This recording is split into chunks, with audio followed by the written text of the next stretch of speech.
시작하죠? 아, 꽃도 활짝 피고,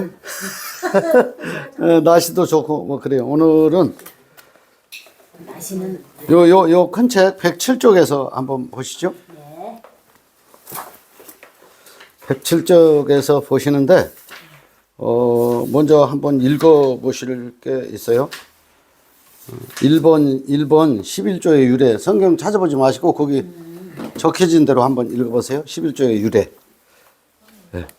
창세기 14장 18절로 20절. 네.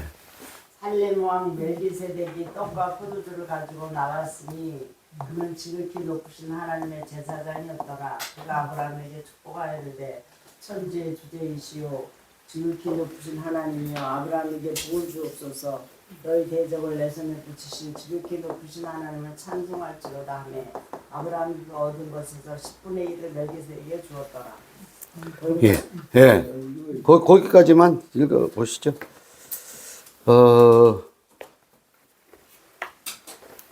요 위에 서론 한번 읽어볼게요. 11조의 시행은 구약의 창세기의 족장 시대로부터 시작해가지고 신약의 초대교회를 이어서 중세, 근대, 현대에 이르기까지 신앙생활의 규범으로서 끊임없이 지속되고 있다. 11조의 관습은 신자들이 그들의 총 수입의 10분의 1을 하나님께 신령한 목적을 위하여 헌물 또는 헌금하는 것이라고 생각한다. 맞죠? 이렇게 생각해요. 근데 이 서론적인 얘기를 조금 더 부연하면 이 11조는 이제 이런 목적이 아니에요. 이제 교회에서 헌금을 걷는 하나의 자기 소득의 10분의 1을 갖다 이렇게 드리는 걸로 이렇게 생각하는 것을 좀 벗어날 필요가 있어요. 왜냐면 이제 처음에 11조는 아브라함이라는 이름을 얻기 전에 아브람 상태에 있을 때에 멜기세덱에게 그 10분의 1을 갖다가 이렇게 드림으로써 11조는 처음 시작이 이렇게 됐었고, 그 멜기세덱은 이제 살렘 왕. 그러니까 이제 이 살렘 왕이라는 것은 이제 하나님을 뜻하고 있는 거거든요. 실제는 이게 살렘 왕 또는 이제 하나님의 제사장, 뭐 의의 왕 이런 뜻을 가지고 있거든요. 이 멜기세덱이라는 이 그 왕이. 그러니까 여기다가 이제 그 아브라함이 축복을 받기 전입니다. 하나님의 축복을 받고 난 뒤에 아브라함으로 이렇게 바뀌어지게 되고 믿음의 조상이 된 거거든요. 그러니까 믿음이 조상이 되기 전에 아브라함 상태, 그거는 이제 영적인 관점에서 보면 아브라함 상태는 아직 진리에 이르르지 못한 상태, 그러니까 하나님의 일을 맡지 못했던 상태라고 보면 되고, 아브라함이 되면서 이제 믿음의 조상이 되고 의의 옷을 입게 되는 형태가 되는 거죠.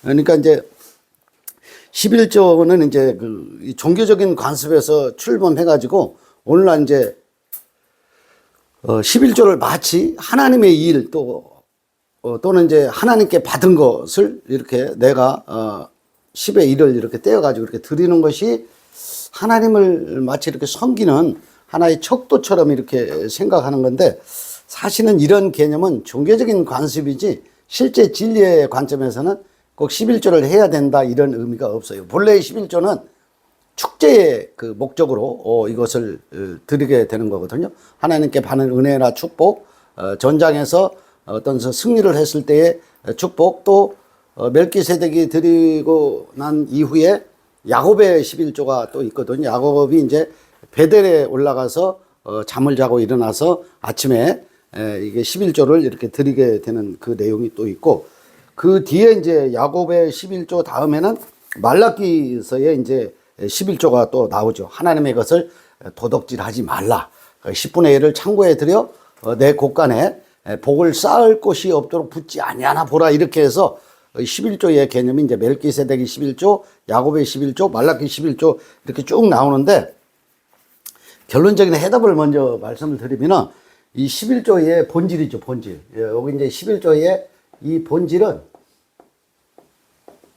이거 이제 진리로 이걸 이해를 해야 되는 거거든요.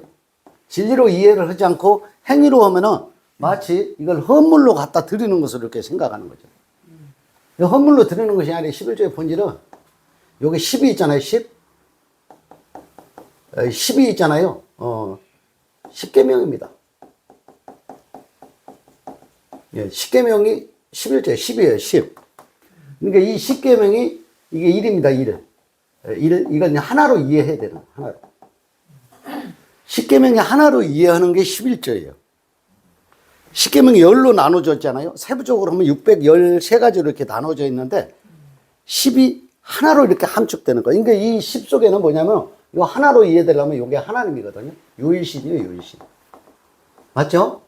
유일신 이 하나님을 말하는 거거든요. 하나님.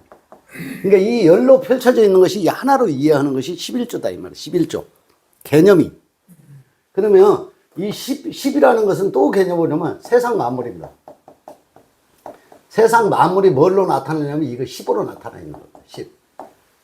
이해되시죠? 이게 10으로 나타나요. 이게 세상 만물 속에서 내가 일을 이렇게 이해하는 게 요거 하나님을 또 발견하는 거예요. 하나님 발견하는 거예요. 그러면 여기가 요 하나님을 발견하는 것이 일인데 이 세상 만물 속에 이게 하나님의 모든 것을 다 시작과 끝, 이걸 시작과 알파와 오메가, 시작과 끝이라고 하는 거예요. 이게 시작과, 시작이 이제 세상 만물로 시작을 했죠. 여기가 시작입니다, 시작. 여기가 끝이죠. 그러니까 여기 이제 이게 알파라 그러고, 그죠? 요걸 오메가라고 하는 거죠. 이게 11조의 개념을 이 개념으로 이해를 해야 맞다는 거예요. 여기 이제 해답을 먼저 이렇게 말씀드리는데 조금 더 나가면 있잖아요. 나 있잖아요, 나도 이 모든 세상에 나타난 세계에서 내가 유일한 존재예요, 유일해. 나 외에는 없어. 나 외에는 없다니까. 그러니까 이 모든 세상이 하나님이 나한테 주신 축복이단 말이에요. 그 축복 속에서 나라는 존재를 발견하면 이게 완성이 되는 거거든요. 그러니까 나라는 존재가 어디서 왔냐면은 하나님께로부터 이게 왔구나.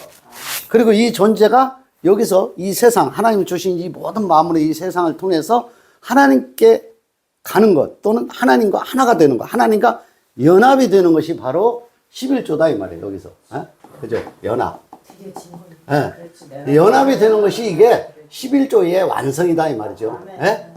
11조의 완성. 그러니까 이렇게 이해를 해야 되는데 이건 이제 진리의 관점에서 보는 거예요. 근데 행위로 보면은 이게 본질이거든요. 이 본질인데 이걸 진리로 보지 않으면은 전부 다 행위로 보고 마치 하나님을 뭐 띄어먹었건 하나님의 것을 띄어먹었니 어쩌니 이렇게 해석을 해가지고 이게 문자에 머물러서 벗어나지를 못하고 있는 상태다 그 말이죠. 그렇죠. 다 띄어먹은 건 줄로 알았죠. 열이 하나로 이해되는 거. 이게 열이 하나로 이해되는 게 뭐냐면은 로마서 11장에 나와 있습니다. 로마서 11장 36절입니다. 자, 열이 하나로 이렇게 이해되는 거. 열이 하나로 되는 거. 로마서 11장 6절이라고 그랬죠? 36절이라고 그랬죠? 36절. 한번 찾아서 보세요, 이게. 이걸 이렇게 이해를 해야 이게 11조의 온전한 이해라고 볼 수 있어요. 주에게서 나오고 주를 말미암고 주에게로 돌아가니라. 그에게 영광이 세세히 있을지어다. 아멘.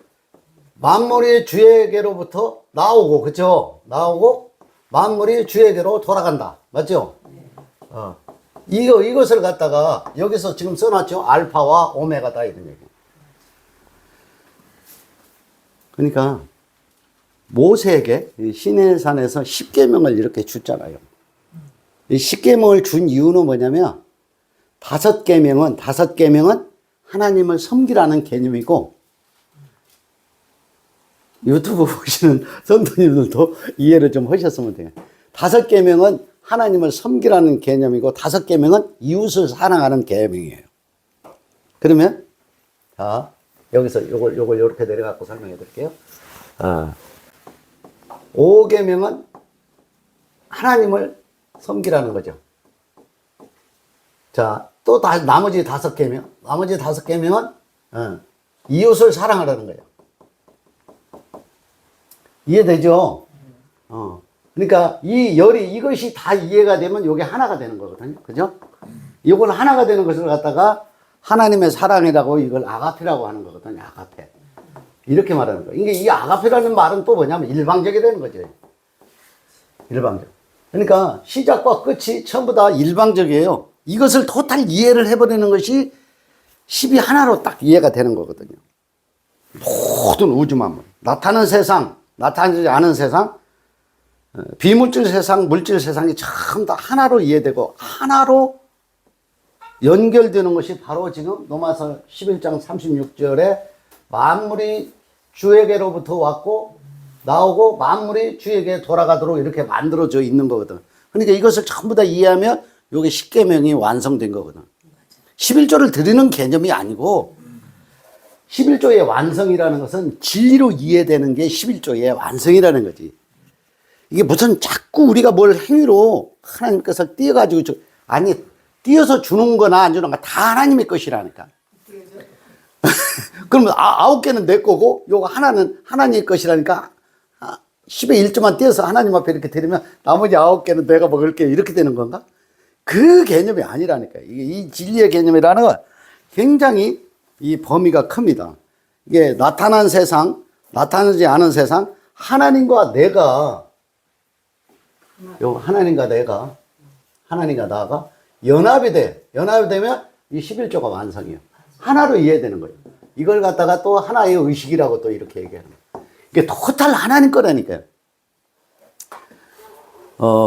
이게 세상에 충만이라는 말이 있잖아요. 아주 교회에서 많이 이렇게 써요. 충만. 충만이라는 게 뭐냐면 여기 지금 자 햇빛이 이렇게 있고요. 또 뭐가 있어요? 물이 이렇게 있고요. 또 공기가 이렇게 있습니다. 이걸 이 충만이라는 것을 어떻게 해석하면 이것도 정확하냐면은 요 햇빛은 있잖아요. 성부입니다. 성부. 햇빛이 성부로 이해해야 맞아요. 이 물음은 성부, 성자. 물로 내려오셨잖아요. 내가 주는 물을 마시는 자는 영원히 목마르지 아니하리라. 이렇게 돼 있잖아요. 그죠? 요한복음 4장입니까? 내가 주는 사마리아 여인에게 내가 주는 물을 마시는 자는 영원히 목마르지 아니하리라. 이렇게 물로 내려오신 하나님이 성자다 이 말이에요. 맞죠? 그러면 요거 이제 이 성부는 빛이란 말이에요. 이게 빛. 빛이 육신을 입고 이렇게 오셨단 말이에요. 이게 다 똑같아요. 이해되죠? 그러면 이 공기는 뭐냐 도대체. 이걸 갖다가 성령이라고 이렇게 한단 말이에요. 성령. 바람과 같이 혀에 갈라지는 모형으로 이렇게 왔다는 게 이게 공기라. 그러니까 생명이라고 하는 것은 이 속에 다 들어있는 거예요. 그렇죠? 이게 영이란 말이에요. 영. 맞죠? 빛, 육, 영. 이렇게 돼 있다고. 무슨 바디가 어떻고 멘탈이 어떻고 뭐 그런 거 자꾸 지식으로 나눠봐야 그 나눠봐야 참 다 지식에 머물러 있는 거예요. 실제로 이해하는 게 뭐냐면 이 나타난 모든 우주 만물 속에 햇빛과 물과 공기가 하나님이 충만하게 완성되어져 있다 이 말이에요. 그걸 우리가 누리고 그 하나님 속에 우리가 있는 거거든. 지금 육신을 가지고 살 때도 하나님과 함께 있고 죽고 난 뒤에도 하나님과 함께 있는 거라니까. 죽었다고 없어지는 게 아니야. 형체만 바뀌는 거거든요. 형체 바뀌는 거 뭘지 알죠? 형체 바뀌는 거. 이게 얼음이 있잖아요. 얼음이 원래 물이에요. 물. 이 물인데 그게 얼면은 그게 형체처럼 이렇게 보이잖아요. 근데 그게 녹으면은 또 물이 되는 거예요. 또 땅속에 들어가서 흡수되면 물도 아니야. 그게 습이요. 그게. 그러니까 이렇게 우리의 목숨도 우리의 형상도 다 그렇게 보이지 않는 속에서 왔다가 보이는 형태를 입고 있다가 보이지 않는 속으로 들어가 버리는 것이 전부 다 충만한 하나님 속에 우리가 들어있다. 그런 얘기예요. 그러니까 죽고 사는 것이 없고 살아있으나 죽어있으나 다 주의 것이로다고 고백하는 사도 바울의 고백이 맞다 이 말이에요. 그러니까 내가 그것이 이해되져야 요게 이제 온전한 11조가 이해됐다. 그런 얘기. 이 11조 개념이 굉장히 어렵습니다. 아주 분분하고 교회마다 다 다르고 있잖아요. 이걸 만약에 11조를 갖다가 헌금으로 바치지 않으면 뭘 하나님의 것을 도둑질하고 떼먹었다고 이렇게 폄하해가지고 막 그냥 불안하게 만들고, 예? 복을 주었던 것도 뺏어가고 잘못된 것으로 이렇게 막 가르쳐가지고 말도 안 되는. 산상수훈 가르치는 그 모사님들 있잖아요. 전부 다 행위로 가르치거든요. 산상수훈. 도덕, 윤리 그런 거 갖다가 사람한테 적용시켜가지고 마치 하나님을 잘 믿는 것이 하나님을 잘 따르고 순종하고 교회에 일하면 충성하는 것이 하나님을 잘 따르는 것으로 가르치는 것들 전부 다 가짜입니다. 가짜. 맞아요. 아, 나타나는. 사실은 막 더 소리 질러서 크게 얘기하고 싶은데 좀 점잖게 하려고 좀 많이 참고 있는 거예요, 사실은. 이게 얼마나 어디까지 잘못되었는지 이거 하나씩 이렇게 들여다보면 깜짝 놀라는 거예요.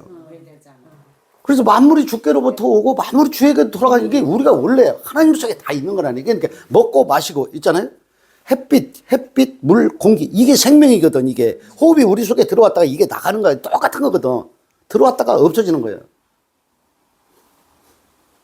그리고 우리가 영혼 속에 있는 거라니까. 그죠? 이게 토탈 온전한 11조의 개념이고, 요거 이제 하나하나 육신적으로 풀어가지고 문자대로 한번 들여다보고 또 논할 필요가 있어요. 한번 찾아보세요. 창세기 1장은 했고, 야곱의 11조에서 보면은, 1번은 이제 멜기세덱한테 바친 아브라함의 11조가 이렇게 있었고, 아브람 11조, 요거 이제 창세기 14장, 18절. 자, 여기를 먼저 한번 살펴보고, 요거 이제 두 번째, 야곱의 11조로 가도록 하죠. 야곱의 11조. 자, 여기도 이렇게 허살표 할게요. 자, 여기서 창세기 14장 18절을 보면은 어떻게 나와 있냐면은, 한번 찾아보죠. 14장 18절이죠?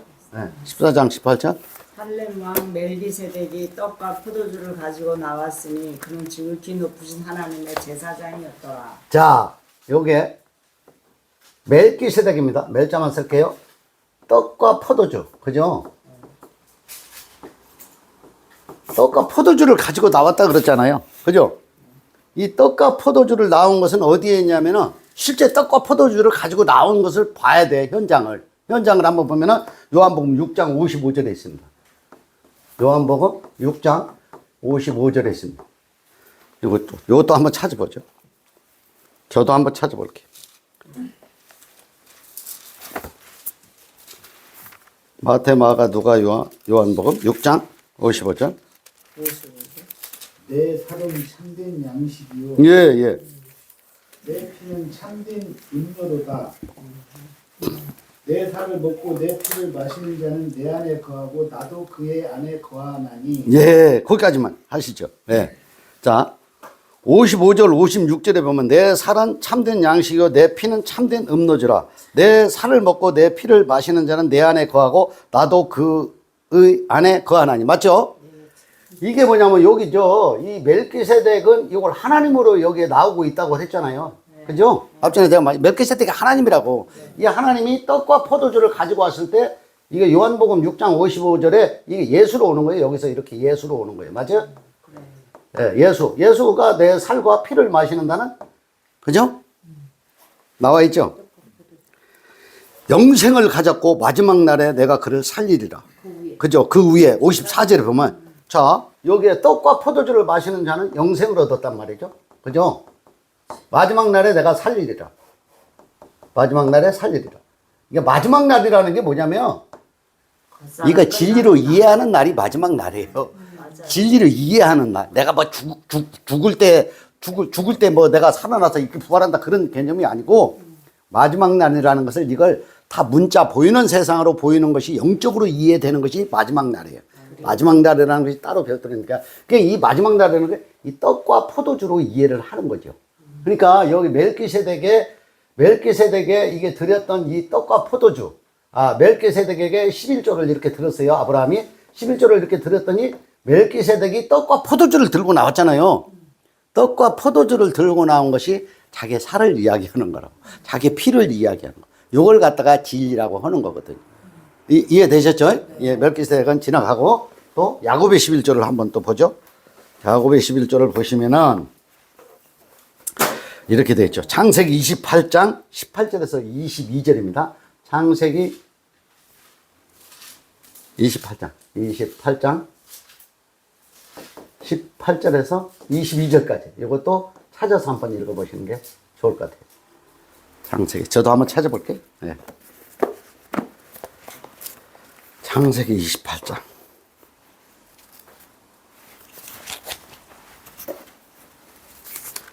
야곱이 아침에 일찍이 일어나 베개에 하였던 돌을 가져 기둥으로 세우고 그 위에 기름을 붓고 그 이름을 베델이라 하였더라. 성의 본 이름은 루스도라. 야곱이 서원하여 그러되 하나님이 나와 함께 계시니 내가 가는 이 길에서 나를 지키시고 먹을 양식과 입을 옷을 주사 나로 평안히 아비 집으로 돌아가게 하시오면 여호와께서 나의 하나님이 되실 것이요 내가 기둥으로 세운 이 돌이 하나님의 전이 될 것이요 하나님께서 내게 주신 모든 것에서 10분의 1을 내가 반드시 하나님께 드리겠나이다 하였더라. 예, 여기에 좀 하나씩 좀 풀어서 여기는 좀 보고 넘어가도록 하죠. 요게 창세기 28장 18절에서 이렇게 보면은 18절을 이렇게 할게요. 18절에서 보면은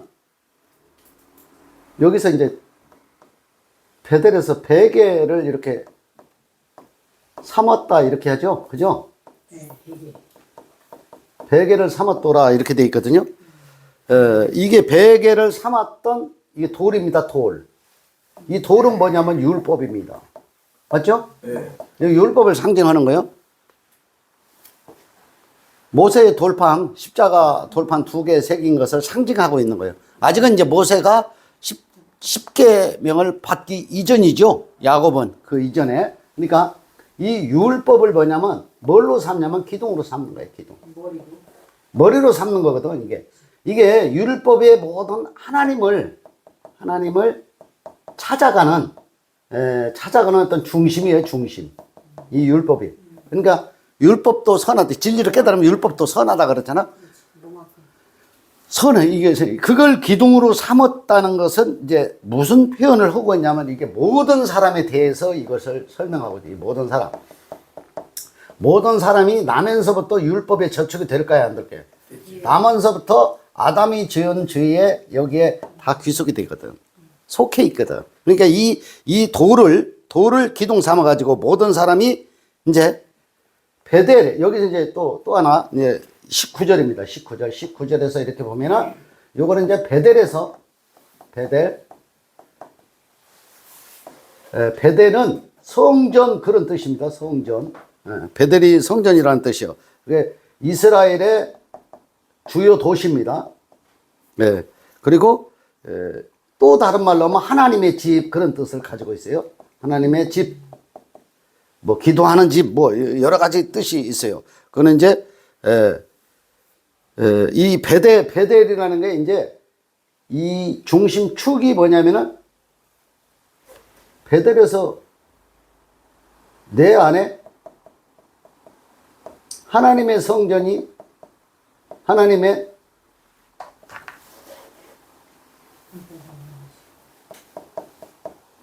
성전이 내 안에 있는 줄을 알지 못하느냐라고 이렇게 쓰여져 있죠. 네. 이거하고 똑같은 거예요. 이 베델이. 그러니까 전부 다 이 나타나 있는 이런 모든 세상은 하나님이 우리를 찾아오는 모형이라니까. 전부 다. 이걸 그 역사적인 것으로 이걸 보면은 성경이 전혀 안 보입니다. 하나님이 우리를 찾아오는 거거든. 그러니까 거기서 베델에서 돌을 이렇게 펴고 거기서 유숙하다가 아침에 일어나가지고 그 하나님께 그 감사의 어떤 그 11조를 이렇게 드린 거 있잖아요. 그러니까 진리를 깨달으면은 그게 11조의 완성이 되는 거거든요. 뭘 하나님 앞에 이게 드린다는 개념으로 이것을 이해하면은 11조를 굉장히 오해하고 있다. 그렇게 말씀 드릴 수가 있고, 여기에 또 20절에서 이렇게 볼게요. 이쪽을 조금 지울게요.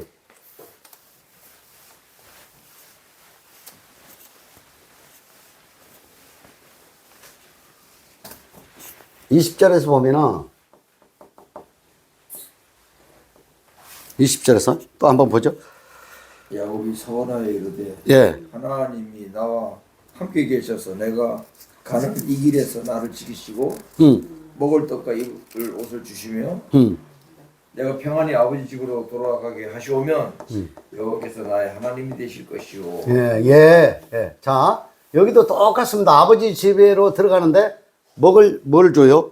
먹을 떡, 떡도 주고 또 여기서는 또 옷을 줍니다. 옷을. 옷, 이걸 옷. 예.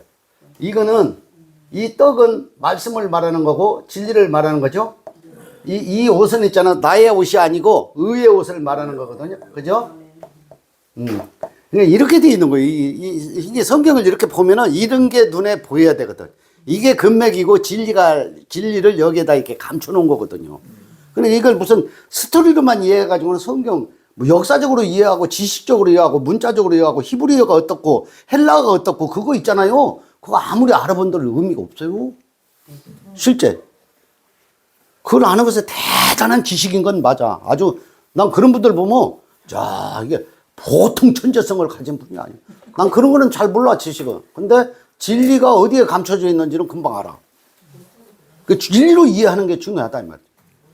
잘 이해를 하시나 몰라. 참 오해가 없기를 바라고 여기에 아담의 가죽 옷이 아담이 실제 지어 입었던 옷이 있고 하나님께서 가죽 옷을 지어 입혔던 내용이 있고 이것이 이제 계시록 19장 8절에 보면 흰옷이라고 흰옷 신부들이 있는 흰옷으로 이렇게 나와 있습니다. 그러니까 먹을 떡과 옷이라는 것은 요한복음 6장 55절 56절 59절에서도 또 있고 또 로마서 13장 14절에서도 옷을 의의 옷을 계속해서 이야기하거든요. 그러니까 벌써 지금 야곱이 그 떡과 옷을 이야기하는 것은 진리를 말하고 있다 그런 내용입니다. 예, 혹사나. 그러니까 이것이 이제 겉으로 써져 있지만은 이 성경책이나 모든 내용들이 겉에 어떤 그 역사적인 배경으로 겉에 글자로 나타나 있지만 이 속에 하나님께서 우리 마음의 성전을 삼고자 하는 거예요. 이 성전을 삼는 게 뭐냐면 내 것으로부터 다 너희들을 먹고 누리고 있거든. 이 모든 세상의 만물이 다 내 것이거든. 그리고 너도 내 것이야. 너가 내 것인 것을 네가 깨달아 알았지. 그러니까 나는 죽어도 주의 것이고 살아도 주의 것이고 사나 죽으나 주의 것이로다. 빈부의 모든 것을 고통을 받는 삶의 모든 희노애락을 다 벗어나 버린 상태에 온전한 쉼과 안식으로 들어가는 것을 바라고 있는 거다 그런 얘기입니다. 예, 예. 뒤로 또 가보면 이제 말라기 11조를 또 한번 들여다보죠. 세 번째 보면은 말라기 3장입니다. 여기 이제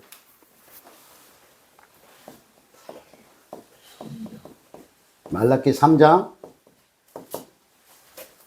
몇 절에 있어요? 8절로 12절까지가 전체 그 중심 스토리네요. 8절에서 12절까지. 사람이 어찌 하나님 것을 도둑질하겠느냐. 예. 그러나 너희는 나의 것을 도둑질하고도 말하기를 우리가 어떻게 주의 것을 도둑질을 하였나이까 하는도다. 이는 곧 11조와 봉헌물이라. 너희 곧 온 나라가 나의 것을 도둑질하였으므로 너희가 저주를 받았느니라. 만군의 여호와가 이르노라. 너희의 온전한 11조 창고에 대해 나의 집에 양식 있게 하고 그것으로 나를 시험하여 내가 하늘 문을 열고 너희에게 복을 쌓을 곳이 없도록 붙지 아니하나 보라. 만군의 여호와가 이르노라. 내가 너희를 위하여 메뚜기를 금하여 너희 토지 소산을 없애지 못하게 하며 너희 밭에 포도나무 열매가 기한 전에 떨어지지 않게 하리니 너희 땅이 아름다워지므로 모든 이방인들이 너희를 복되다 하리라. 예. 만군의 여호와의 말이니라. 예. 이게 하나하나 구절을 한번 보면서 하죠. 저도 이게 좀 묵상을 여러 차례 해봤는데, 야, 이게 감추어져 있는 굉장히 진리의 뜻이 많이 여기에 함축되어져 있습니다. 이 말라기서는 마태복음 앞쪽에 있으니까 찾기도 쉬워요. 말라기 3장, 요게 이제 8절에서 12절까지, 8절에서 12절. 사람이 어찌 하나님의 것을 도둑질 하겠느냐? 그러나 너희는 나의 것을 도둑질하고도 말하기를 우리가 어떻게 주의 것을 도둑질하였나이까 하는도다. 이는 곧 11조와 봉헌물이라. 이게 무슨 얘기냐면 11조와 봉헌물이라는 거죠. 여기 이제 도둑질을 하지 않았는데 도둑질을 했다고 이렇게 여기서 지칭을 하고 있잖아요. 이게 무슨 얘기냐면 11조와 봉헌물이라는 것은 모든 나타난 세계의 물질입니다. 물질. 그죠? 물질이죠. 이 도둑질이라고 하는 것은 뭐냐면 이게 누구의 것이냐? 누구의 것이에요? 이게 하나님의 것이에요.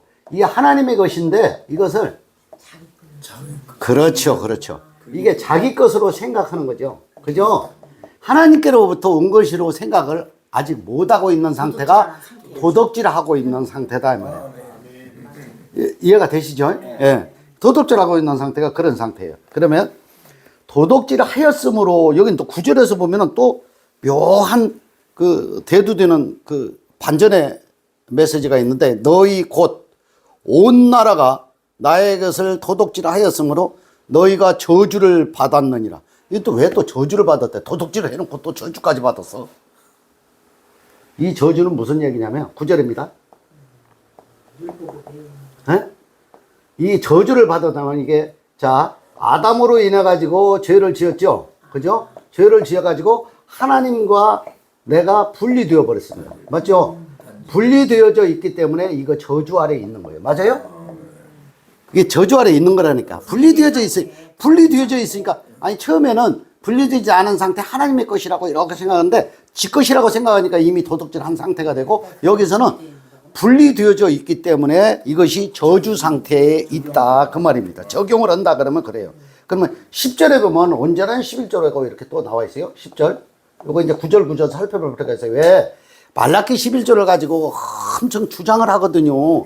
그걸 기준으로 해서 헌금을 드려야 되거든요. 만약에 이제 11절을 안 하면은 하나님 것을 띄어먹었다 그래가지고 도둑질했다 그래가지고 하나님 축복 없다 그러고 창고에 먹을 것이 있던 것도 막 좀이 쓸어가지고 없어져 버리는 그런 아주 불행한 일을 겪게 되니까 이걸 문자적으로 적용했던 것에서 제발 좀 벗어나야 된다 그 말이에요.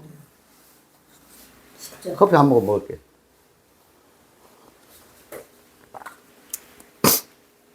이걸 오래전부터 여러 번 이 11조에 대한 불합리한 내용들을 전달할 마음을 먹고 있었는데 어느 때쯤 하면 좋나 하고 사실은 오랫동안 참아왔던 거예요. 이게 나의 집에 양식이 있게 하라는 거죠. 그죠? 10절. 네, 그게 10절. 여기 적어놨어요. 16절이 아니고 10절입니다. 네. 나의 집에 양식이 있게 하라는 거죠. 이게 굉장히 또 반전입니다. 양식이 있게 하라. 자, 요 복음서로 가면은 이걸 어떻게 표현하고 있냐면 내가 먹을 양식이 따로 있다. 내가 먹을 양식이 있잖아요. 먹을 양식은 따로 있느니라 이렇게 말씀하죠. 그러니까 제자들이 또 뭐라 그러냐면 누가 먹을 것을 몰래 갖다 줬나? 또 이렇게 얘기한단 말이야. 그러니까 이게 무슨 말이냐면 내가 먹을 양식은 있잖아. 하나님의 뜻이 내 안에 이루어지는 것이 하나님이 드시는 양식이에요. 아멘. 11조를 하나님 앞에 드리는 게 양식이 아니고 내가 하나님 속에서 있다가 이 세상의 형상을 입고 어둠 속에 살다가 다시 하나님께로 가는 이 토탈에 대한 것이 이해가 돼버리면 하나님이 너 온전한 내 뜻이 무엇인가를 네가 깨달았구나 하고 하나님이 드시는 양식이 된다 그 말입니다. 이해하셨죠? 이걸 갖다가 하나님이 드시는 양식이고 이걸 11조 열이 하나로 이해되는 양식이다 이 말이에요. 그러니까 나의 집에 양식이 있게 하라는 것은 무슨 11조 헌금이나 헌물을 갖다 드리라는 그런 내용이 전혀 아니라는 거죠. 또 지나갑시다. 자, 이거 요한복음 4장 34절에 이거 한번 찾아보고 지나갑시다. 그러면 요한복음 4장 34절 요게 요한복음 4장 34절. 아니 진짜인지 아닌지 들여다볼 필요가 있어요. 자, 요한복음 4장 34절. 금방 찾아요 이거. 네. 34절. 네, 한번 읽어보세요. 예수께서 이르시되 나의 양식은 나를 보내신 이의 뜻을 행하며 네. 그 일을 온전히 이루는 것입니다. 그래요. 자, 뜻을 행하며 온전히 이루는요. 그죠? 이 뜻이 온전히 이루어지는 건 뭐예요? 내가 모든 것이 시작과 끝이, 알파와 오메가가 모든 것이 다 주께로부터 시작하고 주께로 돌아가도록 이렇게 만들어져 있다는 것이 토탈 이해가 되는 것이 하나님이 드시는 양식이 된다 그 말입니다. 예, 넘어가겠습니다. 예. 11절에 보면 포도나무 열매가 나오는데 11절을 또 한번 말라기서로 가보죠. 말라기서에 한번 11절에 보면은 만군의 여호와가 이르노라 내가 너희를 위하여 메뚜기를 금하여 너희 토지 소산을 먹어 없애지 못하게 하며 너희 밭에 포도나무 열매가 기한 전에 떨어지지 않게 하리니 너희 땅이 아름다워짐으로 모든 이방인들이 너희를 복되다 하리라. 만군의 여호와의 말이니라. 이건 무슨 얘기예요?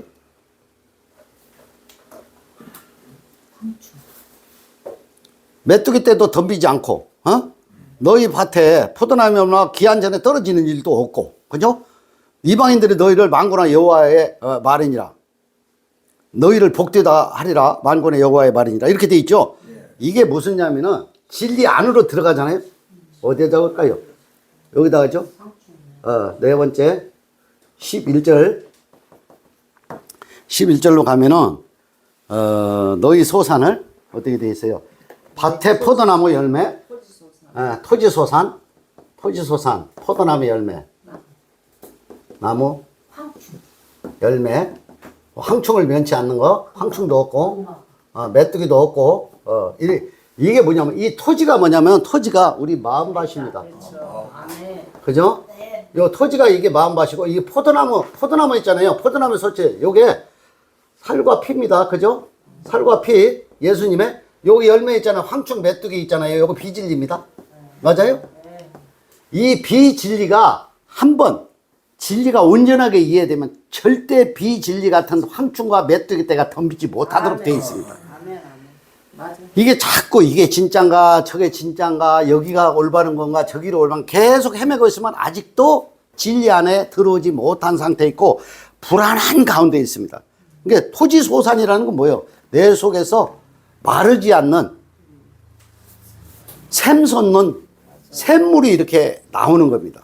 그것이 실제 온전한 11조에 대한 대가입니다. 우리 이제 마음밭 속에 율법의 의식과 이 행위를 벗어나서 진리의 안식 속으로 들어가서 온전한 쉼과 자유를 누리고 있는 상태가 이 내용이라고 볼 수 있습니다. 12절에서 한번 봅시다. 12절에서 너희 땅이 아름다워 짐으로 모든 이방인들이 너희를 복되다 하리라. 만군의 여호와의 말입니다. 모든 이방인들이라는 건 뭐냐면 여기 또 헷갈리면 안 돼요. 다섯 번째 12절. 오늘날 이제 기독교인 하나님을 믿는 이들 있잖아요. 은근히 뒤에 가세요. 불평 불만이 꽤 많습니다. 그리고 충족되지 못한 것에 대한 시름이 많습니다. 그래서 늘 그거 가지고 만나면 집사님 기도 좀 해주세요. 맨날 어려워가지고 아주 쫄려 죽고 살고 있어요. 에? 난 기독교인들이 넉넉하고 여러운 분을 별로 본 적이 없어. 맞아.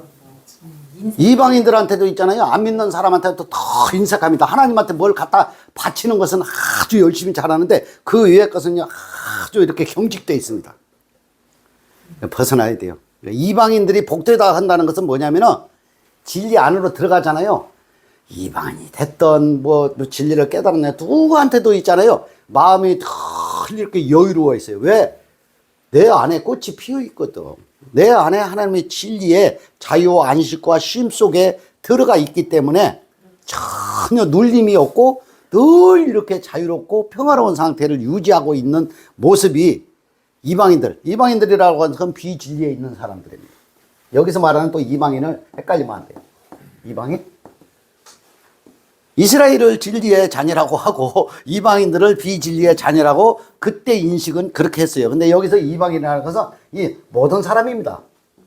그죠? 하나님을 알지 못하고 하나님의 사랑 안에 들어오지 못한 모든 사람이 나를 복되다고 한다는 것은 뭐냐면 나를 복되다면 저 사람은 무슨 복을 받았길래 저렇게 늘 평강과 자유 속에서 늘 안식을 누리면서 늘 행복한 어떤 표정과 이 말과 모든 삶 속에서 이렇게 윤택이 나는, 이제 윤택이라는 건 얼굴에 무슨 구름만 바른다고 윤택이 나는 거, 표정 자체가 윤택한 것이 하나님의 복이 들어온 거고 온전한 11조가 내 안에 아름다운 땅으로 이루어졌다고 볼 수 있습니다. 오늘 말씀드린 온전한 11조의 개념은 내 안에 열이 하나로 이렇게 바뀌고 이 본질적으로 진리가 내 안에 들어오면은 모든 자유와 쉼 가운데서 행복을 누리면서 사나 죽으나 주의 은혜 안에 우리가 이렇게 거할 수 있다라는 것을 말씀드리고 싶었던 겁니다. 마치겠습니다. 예.